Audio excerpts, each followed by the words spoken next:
Hello everyone, Farmer here, and today we're going to be talking about the technology tree for the Empire in Total War Warhammer 3. With the addition of a new legendary lord, Elspeth Von Draken, and some updates to Karl Franz and Balthasar Gelt, I thought it'd be nice to talk about what exactly has changed for the Empire tech tree. While the Empire technology tree has remained mostly the same, there are some new additions or previously existing techs getting small changes or being put into new categories. So for example, this tech before the Thrones of Decay update used to only add armor, but in the new version it also adds some missile resistance. So a lot of the battle techs have added little things like that make them just a little bit better, and I think it was needed because the Empire's tech tree was good, but it was just very basic and didn't do quite enough compared to newer factions. But beyond just the small updates that have come, some of the categories for the Empire technologies have been separated, so artillery and war machines are now their own categories. And talking about those specifically, most of the artillery ones have stayed the same, but the war machines are quite a bit different with the addition of things like the land ship, the new variant of the steam tank, and the rework that it got. And these also include the Luminarchs as well. But speaking of the legendary lords, Karl Franz, Balthasar Gelt, and the new lord Elspeth Von Draken have gotten some unique technologies for their trees.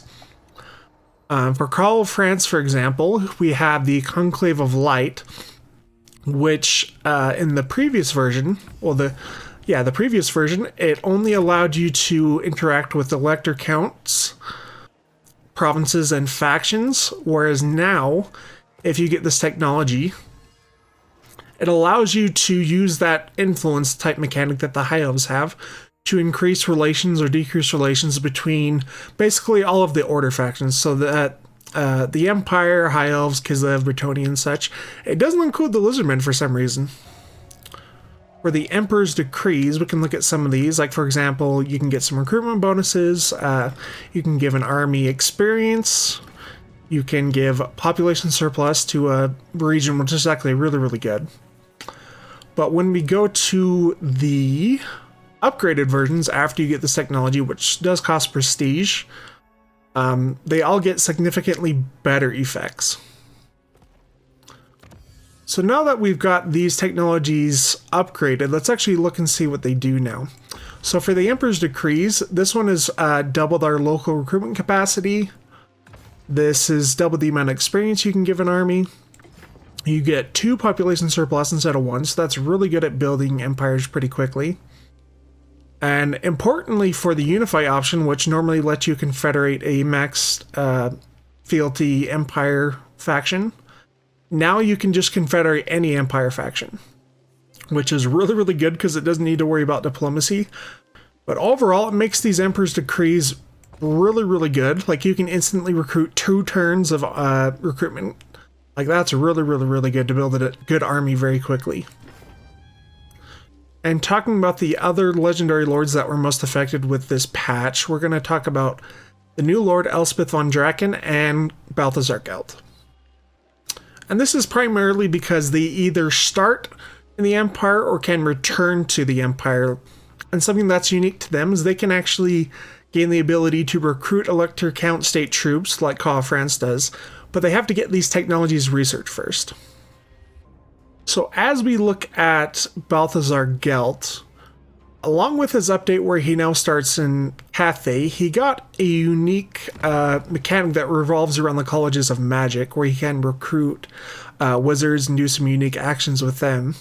All of those are dependent upon this new resource that he got called Arcane Essays. So you get this by fighting battles with wizards in your armies and things like that. But the big thing for him is that you have these 2 unique technologies when you're playing as Gelt that let you gain more Arcane Essays for battles, which is really, really good because that just means you can do more of those actions.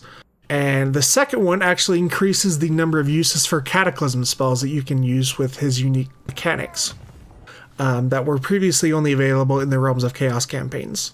So really, really cool stuff, and let's take a look at Elspeth Von Draken now.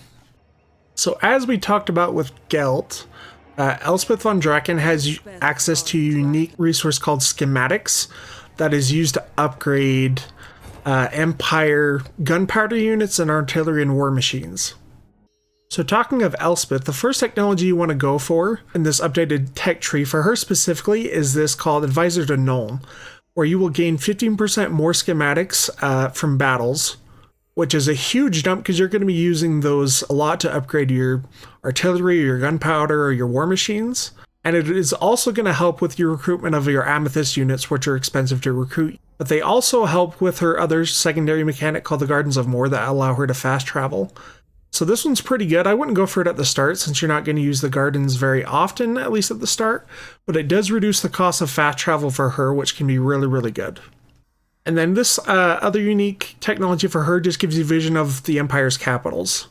So not a huge deal, but you can use that to build Gardens of Moor in places you haven't really visited yet. So you can teleport her over there and start to take advantage of that vision right away to help the Empire.